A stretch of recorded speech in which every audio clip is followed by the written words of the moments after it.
आजकल जो social media में बहुत बातें चलती है, हमारा यह भारत देश बड़े धार्मिक प्रधान देश कहते हैं, और धर्म के खिलाफ कोई आदमी कुछ बात बोल दे तो आदमी FIR दर्ज कर देता। यूपी का एक मास्टर था बरेली का, उन्होंने बच्चों को एक कविता सुना दिया, और कविता क्या था? कांवड़ लेने मत जाना, तुम शिक्षा के दीप जलाना। कांवड़ लेने मत जाना, तुम ज्ञान का दीप जलाना। मानवता की सेवा करके सच्चे मानव बन जाना। शिक्षा है जग जग की जननी, उसका दूध पियो तुम। सत्कर्मों का रहस्य बड़ा है, उसका रूप गुनो तुम। सत्य आचरण प्रेम परोपकार है सब जीवन के साथी। ज्ञान विवेक का दीप जलाओ है यही तुम्हारी थाती। धूर्त बहुत है कपट प्रपंची, उनका जाल समझना। मन का मैल ज्ञान से धोकर सोई का महत्व समझना। मानवता की सेवा करके सच्चे मानव बन जाना। कांवड़ लेने मत जाना, तुम ज्ञान का दीप जलाना। नीति अब धर्म नीति अब ये पूंजीवादी युग है। जनता की है धर्म अफीम से बोराया जग है। अंधी आस्था मिथ्या आडंबर है, इसको मार भगाना। ज्ञान बोध की ज्योति जगाकर खुद दीपक बन जाना। ध्यान साधना त्याग तपस्या इन सब से मेल बढ़ाना। शिक्षा है हथियार तुम्हारा, हर जन जन तक पहुंचाना। कांवड़ लेने मत जाना, तुम ज्ञान का दीप जलाना। मानवता की सेवा करके सच्चे मानव बन जाना। पंडा पुरोहित नेता पूंजीपतियों की चालों को जानो। ये सब पलते हैं षड्यंत्रों पर, इसको तुम पहचानो। ईश्वर के मिथ्या सुख की ये तुमको राह दिखाते। धर्म संकट है बहुत बड़ा, जन जन तक भ्रम फैलाते। खुद के बच्चे पढ़े विदेशों में, तुम कांवड़ लेने जाओ। घर में जो संचित धन रखा ना, उसको व्यर्थ बहाओ। मत फंसना उनकी बातों में, तुम खुद के दीप जलाना। कांवड़ लेने मत जाना, तुम ज्ञान के दीप जलाना। मानवता की सेवा करके सच्चे मानव बन जाना। कांवड़ लेने मत जाना, तुम ज्ञान का दीप जलाना। कांवड़ ढोकर कोई वकील DMSP नहीं बना है। कांवड़ जल से कोई बनिया हाकिम वैद नहीं बना है। कांवड़ से बुद्धि विवेक का तनिक विकास न होगा। भांग धतूरा गांजा सुल्फा मद से कोई उद्धार न होगा। जाति धर्म का नशा छोड़कर सोई कल्याण करो तुम। शिक्षालय पुस्तकालय में पढ़ ज्ञान प्रगाढ़ करो तुम। सत्य कर्मों से मानव सेवा कर प्रेम का दीप जलाना। कांवड़ लेने मत जाना, तुम ज्ञान का दीप जलाना। मानवता की सेवा करके सच्चे मानव बन जाना। कांवड़ लेने मत जाना, तुम ज्ञान का दीप जलाना। अंधविश्वास में पड़े बच्चों को वो शिक्षित कर रहे थे कि बेटो ऐसे करने से क्या होगा। आज दुनिया में जो भी डॉक्टर मास्टर इंजीनियर SDM जो बनते हैं, वो शिक्षा के अलख जगाकर बने, स्कूल में जाकर के पढ़ाई करने से बने। इसलिए तुम कांवड़ लेने मत जाना, बल्कि शिक्षा का अलख जगाना। और कहा जाता है उस शिक्षक पर FIR दर्ज हो जाता।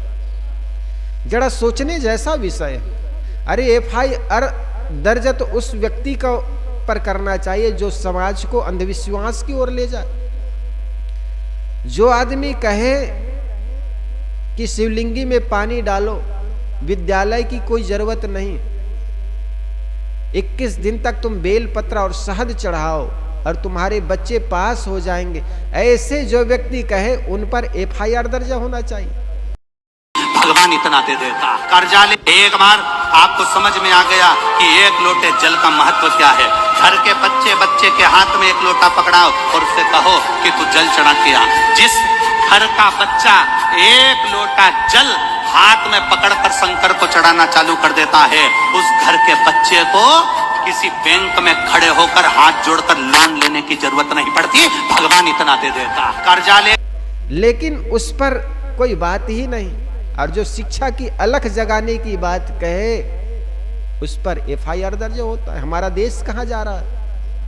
हम अपने देश को जापान, स्विट्जरलैंड और अमेरिका और चीन जैसे बनाना चाहते हैं। उस देश के लोगों ने शिक्षा के क्षेत्र में, ज्ञान के क्षेत्र में विज्ञान पैदा किया, और हमारे यहाँ धर्म के नाम पर अंधविश्वास पैदा करते चले जा रहे हैं। आज हम जी रहे हैं 21वीं सदी में, और हम बातें करते हैं और काम करते हैं एकदम पुराने धरातल में, पाषाण युग के बातें करते चले जा रहे हैं। आज हम विज्ञान की आंखें लेकर जो बच्चे पैदा हो रहे हैं, इस प्रकार अंधविश्वास पूर्ण बातों को कैसे स्वीकार करेंगे?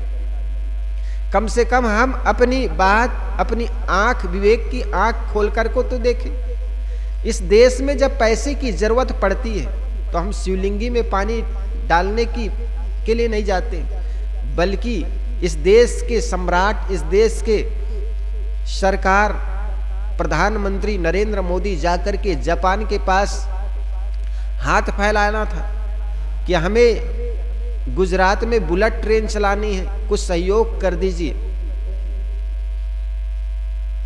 हमारे पास राफेल जैसे विमान नहीं था, लड़ाकू विमान नहीं था। हम जाकर फ्रांस देश के शासक के पास हाथ फैलाए कि हमें लड़ाकू विमान दे दीजिए, बेच दीजिए। आज 21वीं सदी में भी हम औजार नहीं बना पाए। आज 21वीं सदी में भी हम पैसे मांगने के लिए जाते हैं, जापान जैसे लोगों के पास सहयोग मांगने के लिए जाते हैं। हम बातें तो करते हैं विज्ञान और ज्ञान की, लेकिन काम करते हम अंधविश्वास की ओर। ऐसी बातें देख करके मुझे ख्याल आता है, एक विद्वान ने कहा था कि जब यह देश किसी धार्मिक हाथों के हाथ पड़ जाएंगे, ये देश के ST, SC और OBC के लोगों को जीना हराम हो जाएगा। जहां के जगत गुरु कहे कि शिक्षा पर केवल ब्राह्मणों का अधिकार है, जरा सोचो इनके हाथों में शासन आ जाए तब करेगा क्या?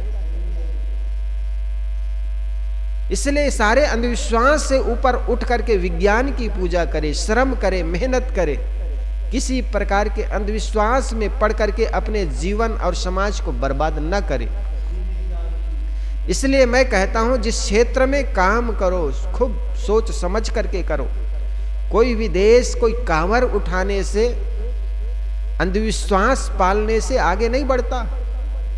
जो भी देश आगे बढ़ा है ज्ञान विज्ञान के क्षेत्र में, उस देश के लोगों ने विज्ञान की पूजा की।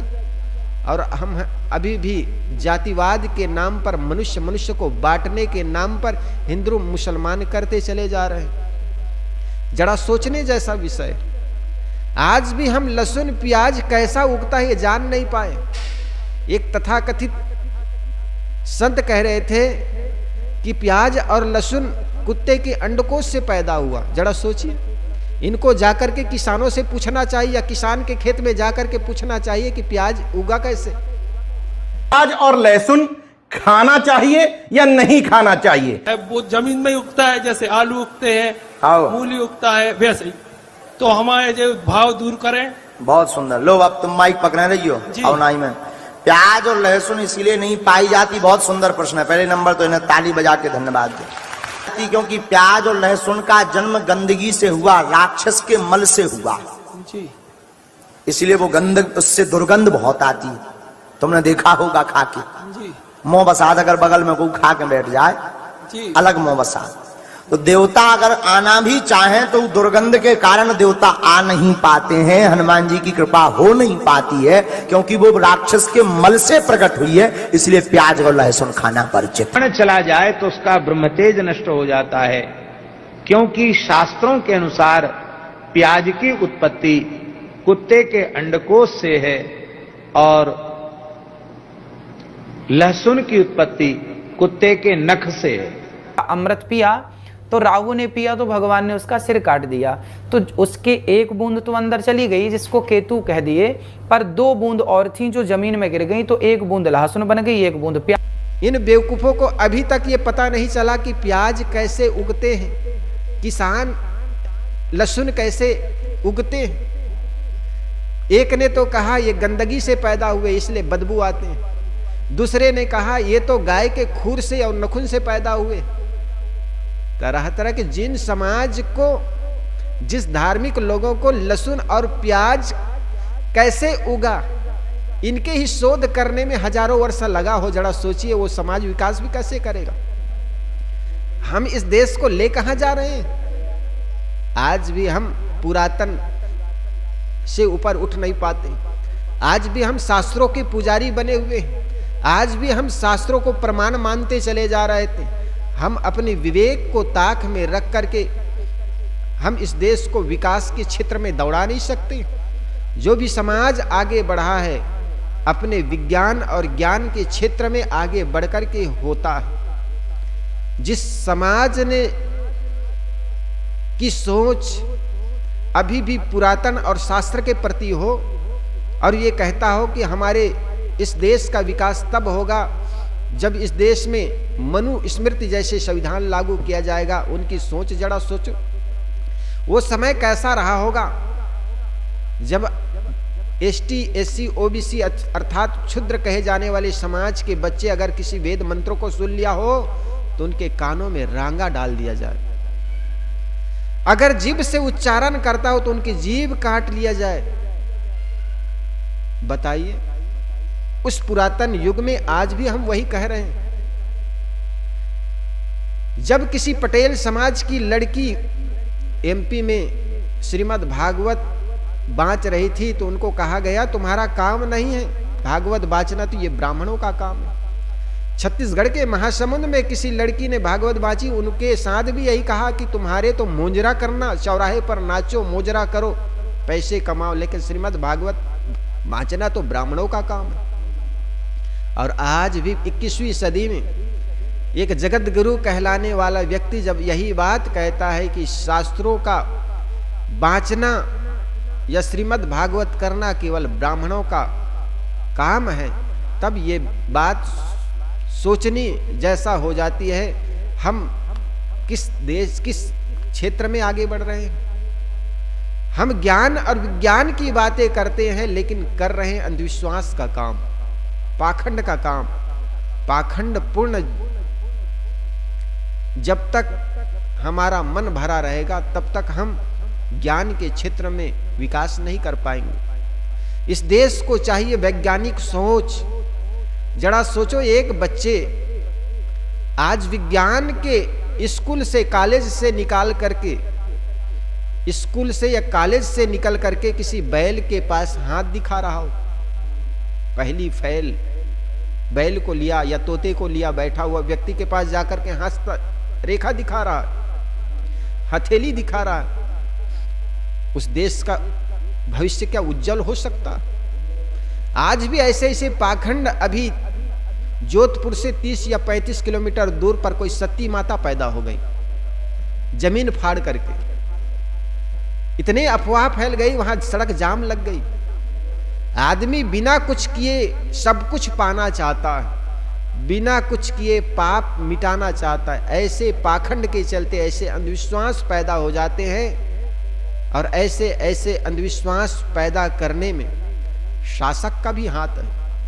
ऐसे अंधविश्वास फैलाने वाले लोगों पर FIR दर्ज होना चाहिए और सरकार का भी इसमें हाथ है, इनको प्रचार प्रसार करने में। क्योंकि सत्ता में बैठा होने के लिए जरूरी है लोगों को गुमराह करो, धर्म और अध्यात्म के नाम पर समाज को गुमराह करो। इसलिए ज्योतिबा फुले ने कहा था, इस देश के लोगों को भगवान और धर्म के नाम पर धोखा देना बहुत सरल है। उस महापुरुष ने सही कहा था। धर्म और अध्यात्म के नाम पर आदमी की कर्तव्य मूढ़ हो जाते हैं, कुछ सोचते नहीं। और जो भी धर्म और अध्यात्म की ग्रंथों में, साहित्यों में ईश्वर के नाम पर कोई भी बात फैला दो, आदमी सिर से स्वीकारते चले जाते, मानते चले जाते। इस देश का विकास करना है, इस देश को विकसित क्षेत्र बनाना है, तो निश्चित हमें ज्ञान और विज्ञान की पूजा करना है। और विज्ञान और ज्ञान की पूजा करने वाला देश निश्चित आगे बढ़ेगा। इसलिए सदगुरु कबीर ने कहा, जौलों तारा जगमगे तौलों उगे न सूर, तौलों जीव कर्मवश डोले जौलों ज्ञान न पूर। जब तक समाज के जीवन में ज्ञान का उदय नहीं होगा तब तक इसी प्रकार अंधविश्वास में डोलते रहेंगे।